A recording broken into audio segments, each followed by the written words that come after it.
Mula naman po sa lugar ng Guadalupe Nuevo, Sister Leonila Pimentel. Palakpakan at purihin natin si Yahweh El Shaddai.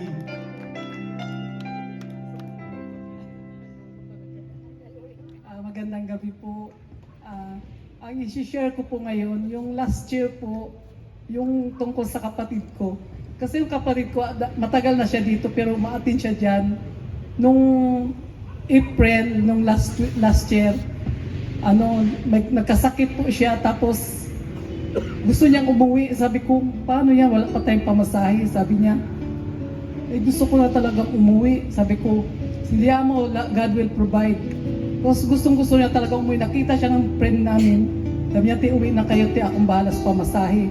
Sabi ko, paano yan? Wala pa kami. Sabi niya, akong bahala, bahala na tayo mag-usap. Tapos natuloy nga kami pag-uwi. Tapos halos 2 linggo ako dun sa amin.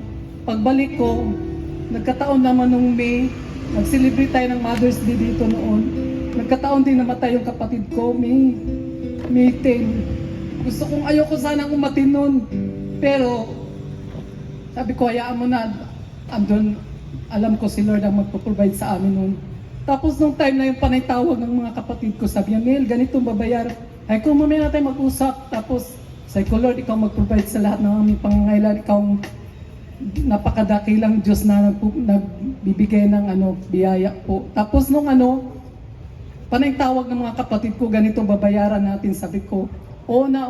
Tapos yung brother husband ko po, sabi niya, gusto mo hingi tayong tulong? Sabi ko, hindi, mayaman ang Panginoong pinaglingkuran natin. Talagang hindi ako humingi ng noon, tahimik lang ako. Nagdadasal ako kay Lord. Pero may ginamit po si Lord na isang kasamahan namin sa pananampalataya din, nagtutok kay Hail Marys kami.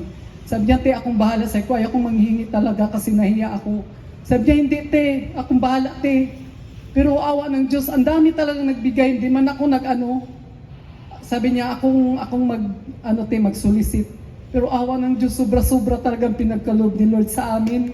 Nabayaran namin lahat yung sa punerarya, lahat, pati pagkain, pati hanggang paglibing.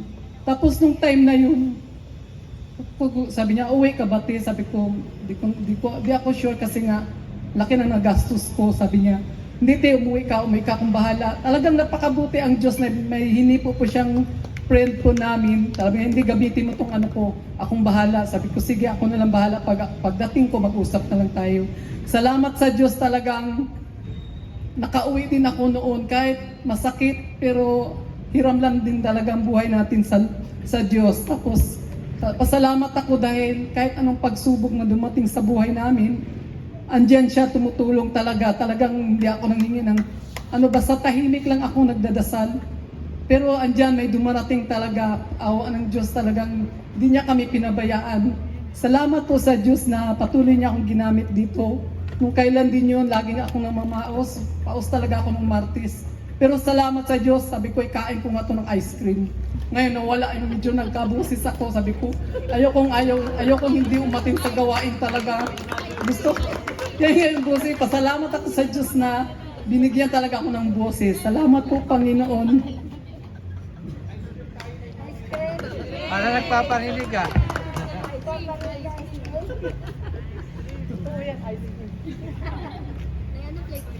Kahit basta wag chocolate.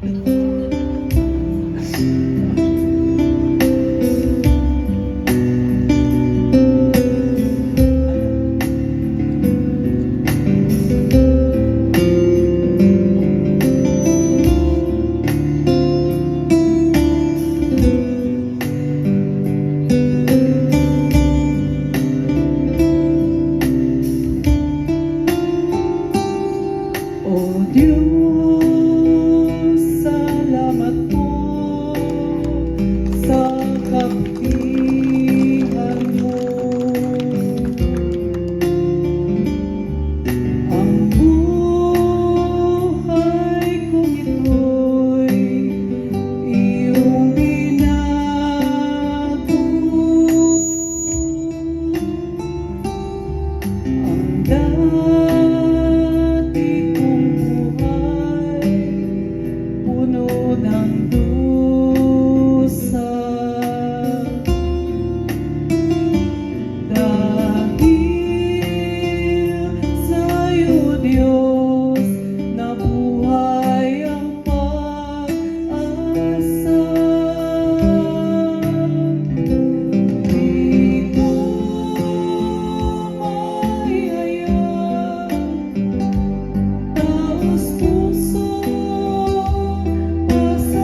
sa'yo.